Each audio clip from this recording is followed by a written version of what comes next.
हर खबर पर होगी आपकी पकड़। डाउनलोड कीजिए एबीपी लाइव ऐप।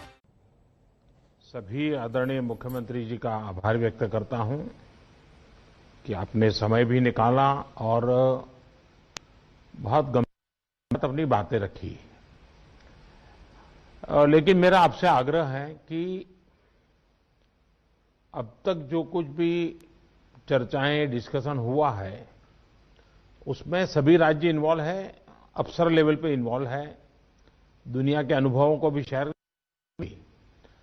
मुख्यमंत्रियों का अपना एक विशेष अनुभव होता है, पब्लिक लाइफ में काम करने वाले लोगों की एक विशेष दृष्टि होती है, क्योंकि इन चीजों को अगर आपके सुझाव मिलेंगे तो मेरा आग्रह है कि आप लिखित में अगर हो सके उतना जल्दी, क्योंकि आज भी कुछ है सबने कि ये हो ये हो ये हो, इससे भी ज्यादा होंगे, ये अगर मिल जाएंगे तो हमें अपनी स्ट्रेटेजी वर्कआउट करने में सुविधा होगी। और कोई किसी पे थोप नहीं सकता है, भारत सरकार निर्णय करे कि हम ये करेंगे और राज्य सरकार, ऐसा नहीं हो सकता। हम सबको मिलकर के ही इस चीज को आगे बढ़ाना पड़ेगा और इसलिए विश्व महत्व है। कोरोना संक्रमण से जुड़े जो प्रेजेंटेशन उनमें भी काफी जानकारियां उभर कर आई है। मैं प्रारंभ में कुछ मुख्य की थी जहां स्थिति जरा बिगड़ रही है। जहां तक वैक्सीन का सवाल है, वैक्सीन की स्थिति और डिस्ट्रीब्यूशन को लेकर भी कुछ भी चर्चाएं हुई है। एक प्रकार से मीडिया में जो चलता है वो अलग चीज होती है, हमें तो इन चीजों को ऑथेंटिकली ही आगे बढ़ना पड़ेगा, का हिस्सा है। लेकिन फिर भी काफी चित्र स्पष्ट हुआ है। एक समय था जब हम सभी के सामने चुनौती जान ताकत से लड़ने की थी, लेकिन देश के संगठित प्रयासों ने इस चुनौती से मुकाबला किया, नुकसान को कम से कम रखा। आज रिकवरी रेट और फर्टिलिटी रेट दोनों ही मामलों में भारत दुनिया के अधिकतर देशों से बहुत संभली हुई स्थिति में है। हम सभी के अथक प्रयासों से देश में टेस्टिंग से लेकर ट्रीटमेंट का एक बहुत बड़ा नेटवर्क आज काम कर रहा है। इस नेटवर्क का लगातार विस्तार भी किया जा रहा है। पीएम केयर्स के माध्यम से ऑक्सीजन और वेंटिलेटर्स उपलब्ध कराने पर भी विशेष जोर है। कोशिश ये है कि देश के मेडिकल कॉलेज और जिला अस्पतालों को ऑक्सीजन जनरेशन के मामले में सेल्फ सफिशिएंट बनाया जाए। इसलिए अभी 160 से ज्यादा नए ऑक्सीजन प्लांट के निर्माण की प्रक्रिया ऑलरेडी शुरू की गई है। पीएम केयर फंड से देश के अलग अलग अस्पतालों को हजारों नए वेंटिलेटर्स मिलने भी सुनिश्चित हुए हैं। वेंटिलेटर्स के लिए पीएम केयर फंड से 2000 करोड़ रुपए ऑलरेडी स्वीकृत किए गए हैं। साथियों, कोरोना के मुकाबले के बीते 8-10 महीने के अनुभवों के बाद देश के पास पर्याप्त डेटा है। कोरोना के मैनेजमेंट को लेकर एक व्यापक अनुभव है। आगे की रणनीति बताते समय हमें बीते कुछ महीनों के दौरान देश के लोगों ने, हमारे समाज ने कैसे रिएक्ट किया है, कैसे रिस्पॉन्ड किया है, मुझे लगता है इसको भी हमें समझना होगा। देखिए, कोरोना के दौरान भारत के लोगों का व्यवहार भी एक तरह से अलग अलग चरणों में रहा है और अलग अलग जगह पे अलग अलग रहा है। जैसे हम मोटा मोटा देखें तो पहला चरण था, बड़ा डर था, खौफ था, किसी को ये समझ नहीं आ रहा था कि उसके साथ क्या हो जाएगा, और पूरी दुनिया का हाल था। हर कोई पैंडेमिक में था, पैंडेमिक के कारण पैनिक में था और उसी हिसाब से हर कोई रिएक्ट कर रहा था। हमने देखा प्रारंभ में आत्महत्या तक की घटनाएं घटी थी, पता चला कोरोना हुआ तो आत्महत्या कर दी। इसके बाद धीरे धीरे दूसरा चरण आया। दूसरे चरण में लोगों के मन में भय के साथ साथ दूसरों के लिए संदेह भी जुड़ गया। उनको लगा कि भाई इसको कोरोना हो गया, मतलब कुछ गंभीर मामला है, दूर भागो। एक प्रकार से घर में से भी नफरत का माहौल बन गया और बीमारी की वजह से समाज में कटने का डर लोगों को लगने लगा। इस कारण कोरोना के बाद कई लोग संक्रमण को छिपाने लगे। उनको लगा कि ये तो बताना नहीं चाहिए, कुछ समाज में मैं कट जाऊंगा। अब उसमें से भी हम धीरे धीरे समझे लोग बाहर आए, तीसरा चरण शुरू हुआ और तीसरे चरण में लोग काफी हद तक संभलने लगे। अब संक्रमण को स्वीकारने के लगे और अनाउंस भी करने लगे, भाई मुझे तकलीफ है, मैं आइसोलेट कर रहा हूं, मैं क्वारंटाइन कर रहा हूं, आप भी करिए। जो एक प्रकार से लोग भी अपने आप से लोगों को समझाने लगे। लेकिन आपने भी देखा होगा कि लोगों में अधिक गंभीरता भी आने लगी और हमने देखा कि लोग अलर्ट भी होने लगे। और इस तीसरे चरण के बाद हम चौथे चरण में पहुंचे। जब कोरोना से रिकवरी का रेट बढ़ा तो लोगों को लगता है कि ये वायरस नुकसान नहीं कर रहा है, ये कमजोर हो गया है। बहुत से लोग ये भी सोचने लगे हैं कि अगर बीमार हो भी गए तो ठीक हो जाएंगे। इस वजह से लापरवाही का ये स्टेज बहुत बड़ा व्यापक हो गया है और इसीलिए मैंने हमारे त्योहारों की शुरुआत में ही स्पेशली राष्ट्र के नाम संदेश देकर के सबको हाथ जोड़ करके प्रार्थना की थी कि भाई ढिलाई मत बरतिए, क्योंकि कोई वैक्सीन नहीं है, दवाई नहीं है, हमारे पास एक ही रास्ता बचा है, हम हर एक को कैसे अपने अपने आप बचाएं। और हमारी जो गलतियां हुई वही एक खतरा बन गया, थोड़ा ढिलाई आ गई। हम एकदम से वैक्सीन पर शिफ्ट तो जिसका काम करना है करेंगे, हमें तो कोरोना पर ही फोकस करना है। हमें किसी भी हालत में ढिलाई नहीं बरतने देनी है। हाँ, शुरू में कुछ बंधन इसलिए लगाने पड़े ताकि व्यवस्थाएं भी विकसित करनी थी, लोगों को थोड़ा एजुकेट भी करना था। अब हमारे पास टीम तैयार है, लोग भी तैयार हैं। थोड़ा आग्रह रखेंगे तो चीजें संभल सकती हैं।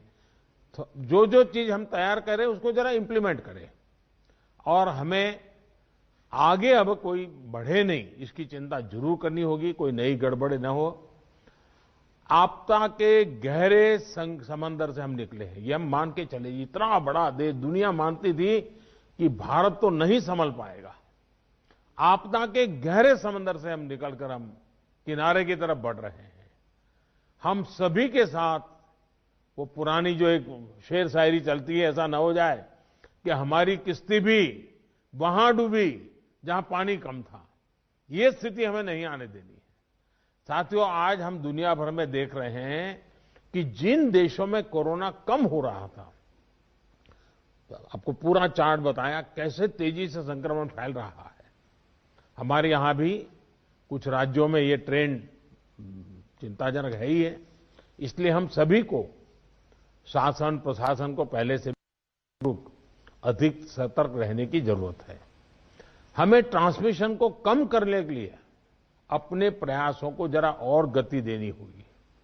टेस्टिंग हो, कंफर्मेशन, कॉन्टैक्ट ट्रेसिंग, डेटा, इन सारी जुड़ी किसी भी तरह की कमी को हमें सर्वोच्च प्राथमिकता देते हुए उसको ठीक करना होगा। पॉजिटिविटी रेट को 5% के दायरे में लाना ही होगा। और मैं मानता हूं छोटी छोटी इकाइयों पर कहिए कि भाई एक क्यों बढ़ा, आधा क्यों बढ़ा, 2 क्यों बढ़ा। हम राज्य के स्केल पर चर्चा करने के बजाय अब जितनी लोकलाइज चर्चा करेंगे शायद हम एड्रेस जल्दी कर पाएंगे। दूसरा, हम सबने अनुभव किया है कि आरटी-पीसीआर टेस्ट का अनुपात बढ़ना चाहिए। जो घरों में आइसोलेटेड मरीज हैं उनकी मॉनिटरिंग ज्यादा बेहतर तरीके से करनी होगी। आप भी जानते हैं कि अगर वहां थोड़ी भी ढिलाई रही तो मरीज बहुत गंभीर स्थिति में अस्पताल आता है, फिर हम बचा नहीं पाते हैं। जो गांव है, कम्युनिटी के स्तर पर हेल्थ सेंटर हैं, उनको भी हमें ज्यादा इक्विप करना ही होगा। गांव के आसपास भी इंफ्रास्ट्रक्चर ठीक रहे, ऑक्सीजन की सप्लाई पर्याप्त रहे, ये हमें देखना होगा। हम लोगों का लक्ष्य होना चाहिए कि फर्टिलिटी रेट को 1% से भी नीचे लाए। और वो भी मैंने जैसे कहा, छोटे छोटे इलाके में देखा जाए एक मृत्यु हुई क्यों हुई, जितना इतना फोकस करेंगे तब स्थिति को संभाल पाएंगे। और सबसे बड़ी बात, जागरूकता अभियानों में कोई कमी ना आए। कोरोना से बचाव के लिए जो जरूरी मैसेजिंग है, इसके लिए समाज को जोड़े रखना होगा। जैसे कुछ समय पहले हर संगठन, हर प्रभावी व्यक्ति को हमने एंगेज किया था, उन्हें फिर एक्टिव करना होगा। साथियों, आप भली भांति परिचित हैं कि कोरोना की वैक्सीन को लेकर इंटरनेशनली और नेशनली किस तरह की खबरें आ रही हैं। आज दुनिया में भी और देश में भी, जैसा अभी आपको प्रेजेंटेशन में पूरा डिटेल बताया गया, करीब करीब आखिरी दौर पर वैक्सीन के में काम पहुंचा है। भारत सरकार हर डेवलपमेंट पर बारीकी से नजर रखे हुए हैं, हम सबके संपर्क में भी हैं, और अभी ये तय नहीं है कि वैक्सीन की 1 डोज होगी, 2 डोज होगी या 3 डोज होगी। ये भी तय नहीं है कि इसकी कीमत कितनी होगी, उसकी कीमत कितनी होगी, ये कैसे होगी। यानी अभी भी इन सारी चीजों के सवालों के जवाब हमारे पास नहीं है, क्योंकि जो इसके वाले हैं, दुनिया में जिस प्रकार के कॉरपोरेट वर्ल्ड भी है, उनका भी एक कंपटीशन है, दुनिया के देशों के भी अपने अपने डिप्लोमेटिक इंटरेस्ट होते हैं, WHO से भी हमें इंतजार करना पड़ता है। तो हमें ये इन चीजों को वैश्विक संदर्भ में ही आगे बढ़ना पड़ेगा। हम इंडियन डेवलपर्स और मैन्युफैक्चरर के साथ भी, हमारी जो भी टीम काम कर रही है, पूरी तरह संपर्क में है। अलावा ग्लोबल रेगुलेटर्स, अन्य देशों की गवर्नमेंट्स, मल्टीलेटरल इंस्टीट्यूशंस और साथ ही इंटरनेशनल कंपनीज, सभी के साथ चीजों को वैश्विक संदर्भ में ही आगे बढ़ना पड़ेगा।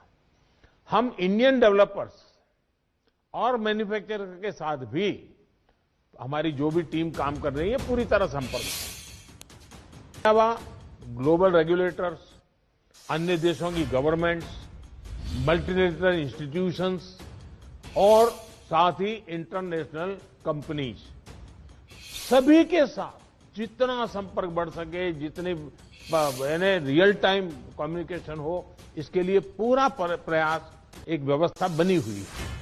साथियों, कोरोना के खिलाफ अपनी लड़ाई में हमने शुरुआत से ही एक एक देशवासी का जीवन बचाने को प्राथमिकता दी। अब वैक्सीन आने के बाद भी हमारी प्राथमिकता यही होगी कि सभी तक कोरोना की वैक्सीन पहुंचे, उसमें तो कोई विवाद हो ही नहीं सकता है। लेकिन कोरोना की वैक्सीन से जुड़े भारत का अभियान अपने हर नागरिक के लिए एक प्रकार से नेशनल कमिटमेंट की तरह है। इतना बड़ा टीकाकरण अभियान स्मूथ हो, सिस्टमैटिक हो और सस्टेन हो, ये लंबा चलने वाला है। हम सभी को, हर सरकार को, हर संगठन को एकजुट होकर के, कोऑर्डिनेशन के साथ एक टीम के रूप में काम करना ही पड़ेगा। साथियों, वैक्सीन को लेकर भारत के पास जैसा अनुभव है, वो दुनिया के बड़े बड़े देशों को भी नहीं है। हमारे लिए जितनी जरूरी है स्पीड है, उतनी ही जरूरी है सेफ्टी भी है। भारत जो भी वैक्सीन अपने नागरिकों को देगा, वो हर वैज्ञानिक कसौटी पर खरी होगी। जहां तक वैक्सीन के डिस्ट्रीब्यूशन की बात है, तो उसकी तैयारी भी आप सभी राज्यों के साथ मिलकर के की जा सके रही है। वैक्सीन प्राथमिकता के आधार पर किसे लगाई जाएगी, ये राज्यों के साथ मिलकर के, ये मोटा मोटा खाका भी आपके सामने रखा है कि भाई अगर इस प्रकार से WHO ने जो कहा है हम चलते हैं तो अच्छा है, लेकिन फिर भी ये निर्णय तो हम सब मिलकर के ही करेंगे। उनके सुझाव का महत्व इसमें बहुत रहेगा, क्योंकि आखिरकार उनको अंदाज है कि उनके राज्य में ये कैसे होगा। हमें कितनी अतिरिक्त कोल्ड स्टोरेज की जरूरत रहेगी, मुझे लगता है कि राज्यों ने इस पर अभी बल देकर के व्यवस्थाएं खड़ी कर देना शुरू कर देना चाहिए। कहां कहां संभव हो गए, उसके पैरामीटर्स क्या हो गए, उस पर हमें यहां से सूचनाएं तो डिपार्टमेंट को चली गई है, लेकिन इसको अब इम्प्लीमेंट करने के हमने रेडी रखना पड़ेगा। और जरूरत पड़ी तो अतिरिक्त सप्लाई भी सुनिश्चित की जाएगी। और इसका विस्तृत प्लान बहुत जल्द ही राज्य सरकारों के साथ मिलकर के तय कर दिया जाएगा। हमारी राज्यों की और केंद्र की टीम साथ लगातार वो बातचीत कर रहे हैं, काम चल रहा है। केंद्र सरकार ने राज्यों से कुछ समय पहले आग्रह किया था कि स्टेट लेवल पर एक स्टीयरिंग कमेटी एवं स्टेट और डिस्ट्रिक्ट लेवल पर टास्क फोर्स का, और मैं तो चाहूंगा कि ब्लॉक लेवल तक हम जितना जल्दी ये व्यवस्थाएं खड़ी करेंगे, और किसी न किसी एक व्यक्ति को काम देना पड़ेगा। इन कमेटियों की रेगुलर बैठकें हो, उनकी ट्रेनिंग हो, उनकी मॉनिटरिंग हो, और जो ऑनलाइन ट्रेनिंग होती है वो भी शुरू हो। हमें हमारा रोजमर्रा के काम के साथ कोरोना से लड़ते लड़ते भी इस एक व्यवस्था को भी विकसित तुरंत करना पड़ेगा, ये मेरा आग्रह रहेगा। जो कुछ सवाल आपने कहे हैं, कौन सी वैक्सीन कितनी कीमत में आएगी, ये भी तय नहीं है। मूल भारतीय वैक्सीन अभी 2 मैदान में आगे हैं, लेकिन बाहर के साथ मिलकर के हमारे लोग काम कर रहे हैं। दुनिया में जो वैक्सीन बन रही है वे भी मैन्युफैक्चरिंग के लिए भारत को के लोगों के साथ ही बात कर रहे हैं, कंपनियों के साथ। लेकिन इन सारे विषयों में हम जानते हैं कि 20 साल से मान लीजिए कोई दवाई पॉपुलर हुई है, 20 साल से लाखों लोग उसका उपयोग कर रहे हैं, लेकिन कुछ लोगों को उसका रिएक्शन आता है, आज भी आता है, 20 साल के बाद भी आता है। तो ऐसा इसमें भी संभव है। निर्णय वैज्ञानिक तराजू पर ही तोला जाना चाहिए। निर्णय उसकी जो अथॉरिटीज हैं, उन अथॉरिटीज के सर्टिफाइड व्यवस्था से ही होनी चाहिए। हम लोग समाज जीवन की चिंता करते हैं, लेकिन हम सब जानते हैं कि हम कोई वैज्ञानिक नहीं है, हम इसकी एक्सपर्टाइज हमारी नहीं है। तो हमें दुनिया में से जो व्यवस्था के तहत जो चीजें आती हैं, आखिरकार उसी को ही स्वीकार करना पड़ेगा, और उसको स्वीकार करके